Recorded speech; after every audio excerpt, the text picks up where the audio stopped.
दिए गए थे, उन्होंने एक कमेटी बनाई और उन्होंने सारा कैंसिल करके फिर से एग्जाम करवाने के लिए बोला है। लेकिन अगर ये 1563 लोग फिर से एग्जाम देंगे तो फिर से मेरिट या जो कहते हैं कि क्राइटेरिया उनकी रैंकिंग है फिर से डिसाइड होगी। ये इशू अभी भी हमारे पास ओपन है, जिसको हम आर्ग्यू कर सकते हैं 8 जुलाई को कोर्ट के सामने। अभी हमारा इशू पूरी तरीके से क्लोज नहीं हुआ है, क्योंकि कुछ स्टूडेंट्स ऐसे हैं जिन्होंने पिटीशन नहीं फाइल की थी, वो अभी भी कोर्ट के सामने नहीं है, तो उनका इशू अभी भी रेज होना बाकी है, जो कि हमारे पास अभी भी ऑप्शन खुला हुआ है। 8 जुलाई को कोर्ट के सामने ये इशू ओपन करेंगे। Thank you sir. अपना नंबर बताइए। चलिए श्वेतांक, किसकी तरफ अब आप कर लो।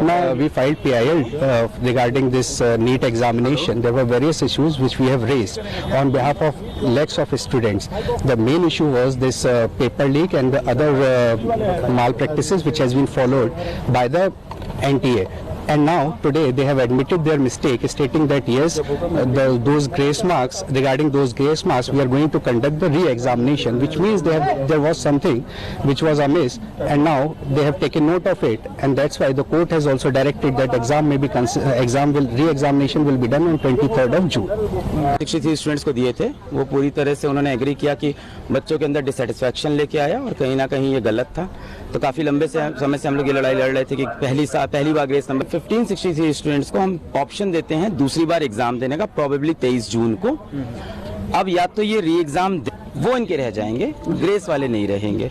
बट अभी भी 2 मुद्दे इसके अंदर ओपन रह गए। पहला, वो बच्चे जो माननीय हाईकोर्ट नहीं पहुंच पाए थे कि उनका समय का नुकसान हुआ है, उनको तो यहाँ पे कोई ऑप्शन नहीं मिला। सिर्फ उन्हीं बच्चों को री नीट का एग्जाम मिल गया दूसरी बार, जो माननीय हाईकोर्ट पहुंचे थे, जिनका समय का नुकसान है, जिनको ग्रेस नंबर।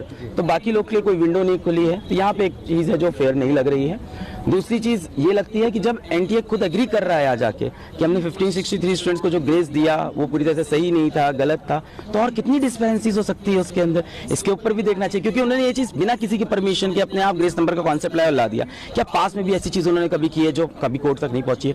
और कितना उनके डेटाबेस के अंदर ऑडिट की भी बहुत ज्यादा रिक्वायरमेंट, क्योंकि वो खुद एग्री कर रहे हैं कि ये चीज गलत हुई, और फॉर लास्ट 7 डेज वो बिल्कुल नहीं एग्री कर रहे थे, बट आज उन्होंने ये चीज मान ली। क्या काउंसलिंग इस पे मेरिट पर भी इसका असर पड़ेगा, जिस तरह से 15 हाँ, बिल्कुल पड़ेगा। रैंकिंग पे पड़ेगा।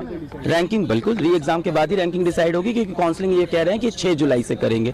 तो ये कह रहे हैं कि जब 23 जून वाला पेपर हो जाएगा, जल्द से जल्द उसके रिजल्ट निकाल देंगे और उसके बाद फिर से सबकी रैंक शफल होगी, बनेगा। पर हमारा मुद्दा अभी भी ये कि बहुत से बच्चे अपने समय का नुकसान रिपोर्ट नहीं कर पाए। इसके साथ साथ जो पेपर लीक का केस था, उसमें माननीय सुप्रीम कोर्ट ने कहा कि वो केस बिल्कुल खुला हुआ है, उसकी अगली सुनवाई होगी।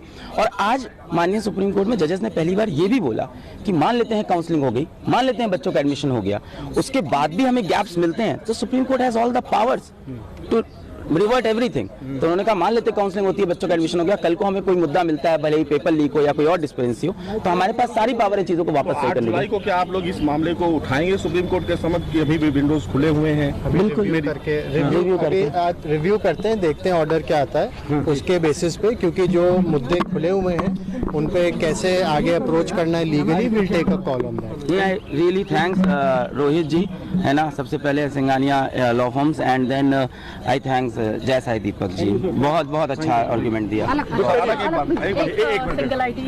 हमारे साथ है हमने जनहित याचिका फाइल की थी अपनी स्टूडेंट इस्लामिक ऑर्गेनाइजेशन के बिहाफ पे, जिसमें हमने कई मुद्दे उठाए थे। जिसमें सबसे पहला हमारा मुद्दा था कि आपने शुरुआत से इसमें गड़बड़ियां की हैं। जैसे आपने इसका रजिस्ट्रेशन रीओपन किया है 2 दिन के लिए, उसका आपने कोई हमारे पहले से कोई नोटिफिकेशन नहीं इशू किया। दूसरा इशू हमने ये रेस किया था कि जो आपने ग्रेस मार्क्स, पेपर लीक का इशू था, और तीसरा ग्रेस मार्क्स का इशू था।